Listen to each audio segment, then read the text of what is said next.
There are 5 dining halls on campus, and they're all located no more than a 5-minute walk or so from your academic buildings, your residence halls, the rec center, pretty much everywhere.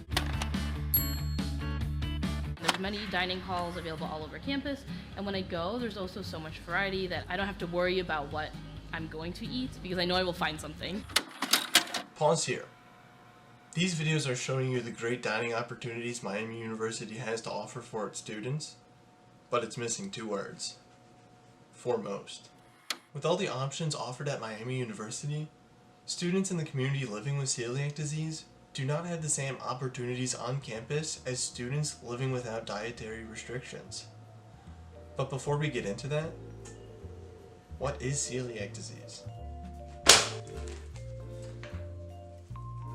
Celiac disease is a serious autoimmune disease that occurs in genetically predisposed people where the indigestion of gluten leads to damage in the small intestine.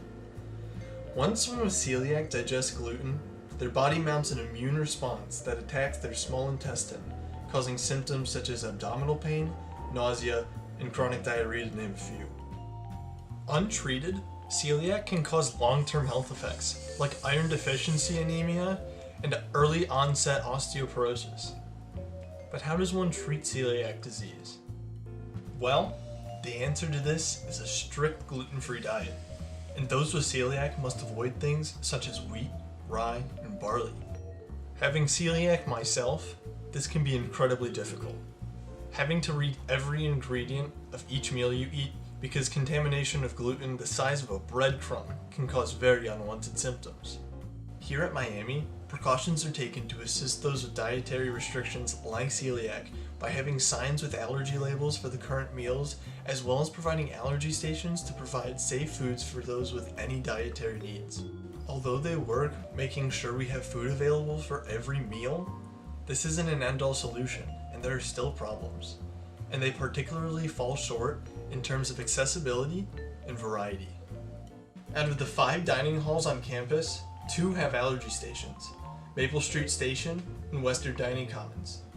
As a resident living in Denison Hall, deciding to go to Market Street Commons would be your smartest option, with your walk time being only 4 minutes door to door. However, Market doesn't have an allergy station, leaving Western as your best option, effectively doubling your walk time at 9 minutes and 45 seconds.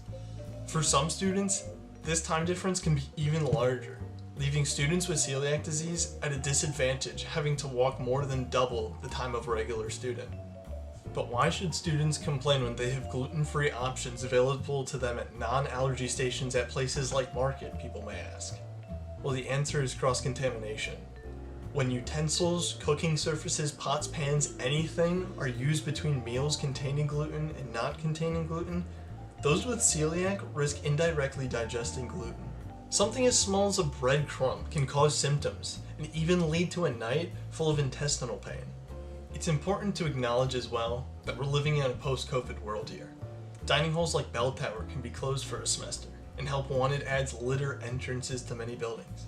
However, with the passing of time, places are starting to get staffed and things start to reopen.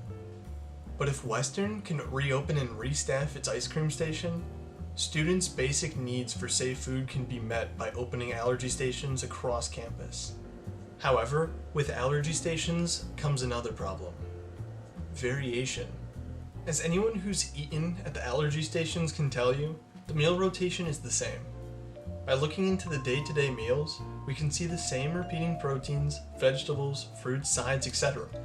And although this can be everything someone needs nutritionally, the repetition of the same meals can lead to something called food fatigue. Food fatigue is where you're bored or overwhelmed at the thought of consuming food. It is psychologically and usually an involuntary reaction. Persistent fatigue can lead to health effects such as unwanted weight loss and, in extreme cases, malnutrition. And when most of your solutions to fix this problem revolve around changing up your menu, students with celiac are forced into even fewer options. One of the options students have outside the dining hall is to purchase snacks or meals a la carte. For example, a student with celiac stops into the Emporium to pick up a bag of gluten-free chocolate-covered pretzels to spice up their foods for the day. Their bag of pretzels cost them $7.09, while a student with no dietary restriction picks up this non-gluten-free bag with a 0.5 ounce difference for $3.65. That is a 93% difference in price, and this highway robbery isn't new for people with celiac. According to a research article, there is a 242% price difference between gluten-free and non-gluten-free products. Not only are students with celiac limited to what they can eat at the dining halls, but on average have to pay more for food outside of the dining halls if they want to add variety to their daily meals. Miami, we can fix these problems. By adding an allergy station to every dining hall on campus, students with celiac, as well as anyone here with dietary restrictions, will no longer have to go out of their way to get safe food. From there, by adding new options at the allergy stations, students with celiac will no longer have to worry about food fatigue or having to spend money outside of the dining halls. But most importantly, by doing these things, us with celiac can feel included on campus just as everyone deserves to be.